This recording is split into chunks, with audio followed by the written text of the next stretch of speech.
Good morning down there. Oh no, you can't even see me.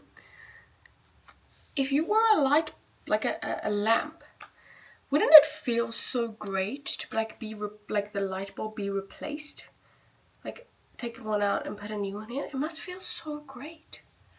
Oh no, look what happens when your heavy duty ton thing falls off the back of your truck. It kind of just lays here. Wow, that sucks. Good morning from after my run. Look at my breakfast. It kind of looks really good today. I don't know. It's a lot of food. I was very hungry. But I went on to Facebook, like now, and I got this message. Meta is updated their terms of service. And if you can read here, I'll potentially put this on the screen. But effectively says for your privacy, there are two options here. The first option is you pay €8 a month and we won't use your information for ads and you won't see any ads. And then the second option says you can use my information for ads. And that's all you've got. And then you click one and then you say continue. Now, the crazy thing about this is coercive consent, because effectively they're giving you two options. You actually have three options, but there is no neutral option. It's either you give us money or we use your information. Now, in technology, there's a saying, I think what made it popular was that documentary, I think it's called, I'll put the name of the documentary here, but it says, if you don't know what the product is, you are the product. And that's a lot of what social media had been or has been for a while. They were basically using our information and saying, okay, cool, we're going to advertise to X, Y, and Z, blah, blah, and we were just consuming stuff and it felt good, but then they used us. Now the GDPR comes into effect and all of these things start to happen. So it changes the narrative now. They're saying, hey, pay us or we get to use your information for whatever we like. The third option is just stop using Facebook or Instagram. You can do that too. However, it's become so interwoven in our lives that it's very hard to give up. So yeah, I think today maybe we should go over a little bit different types of consent in terms of technology. Like there are so many of them and we don't even know that they exist, but we're kind of consenting to it or not consenting it depending on our actions. So yeah, I'm gonna eat my breakfast because my oats are getting a little bit cold, but I'll check you throughout the day. Upstairs now, just about to have my coffee, but the next consent we're going to talk about is tacit consent, and it's given through silence or failure to object. A perfect example is if you don't agree with the laws or something in a country, but you still stay here, that is you tacitly consenting to certain things. Obviously you can object and be like, some people can't just move, but yeah, that's just one of the things that come with it. Let me go make some coffee. An easy one is explicit consent. When someone says yes, oh, yes, I consent to it. This is my office after my coffee.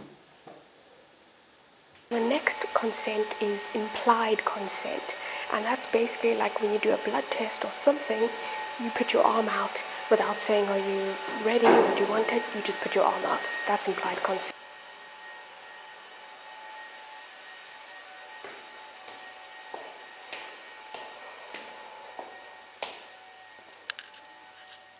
I'm here with a risky bathroom one because this is a busy bathroom. But then we have informed consent. That's where you get all those terms and services and everything comes down. You're supposed to read it and you're supposed to be informed enough, and then you give your consent. They're supposed to write it in proper English so that most people understand, but they try and get around it. But yeah.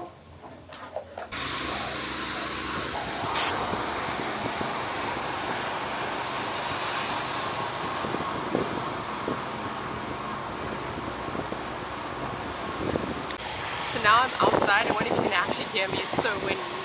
Yeah. But one of our final consents is proxy consent. So that's almost like a parent giving consent to a child.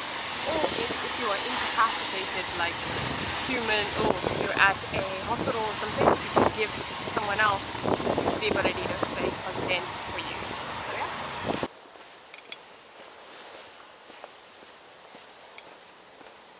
So the workday is done. And there's one more consent that we did not consider, and that is reversible consent. And that is consent usually in digital forms, so in Meta in this case, and then in bodily autonomy.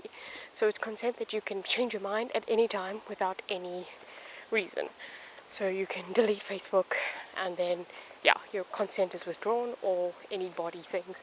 Or like my experiment that I did, I could just walk out if I wanted to.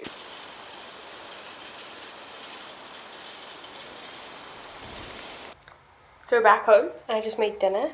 It's like Thai-inspired rice noodles, chicken, and some greens. So I'm gonna eat that.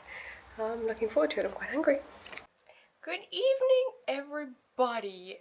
I have a very short thought experiment for you today. It's actually one of my favorites. It's called the bench agreement.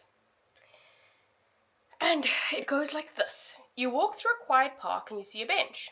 A sign reads, "Sit for free, but we'll record your conversations and sell what we learn. Or pay €7.99 to sit in silence." There's no other bench in the park, and no one asked if you wanted this choice. It's just there. You sit. Did you consent? Or did you just accept? I guess that's taking a little bit of the piss out of the Facebook thing this morning, but consent is necessary in society that we live because we live with other people. But throughout the day, I was kind of thinking along the lines of, well, I don't know if you saw, but effectively Meta said to the European Union, who was trying to get this AI Act and trying to make sure that the AI development conforms to these kind of things, and Meta was just like, no, we're not going to conform to these things. And my knee-jerk reaction was, okay.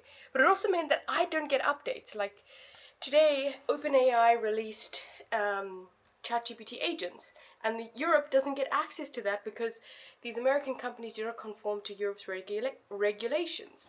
So should me as an individual have a choice to consent to something? Yes, maybe it may take my data, it might do something, but do I not get a choice?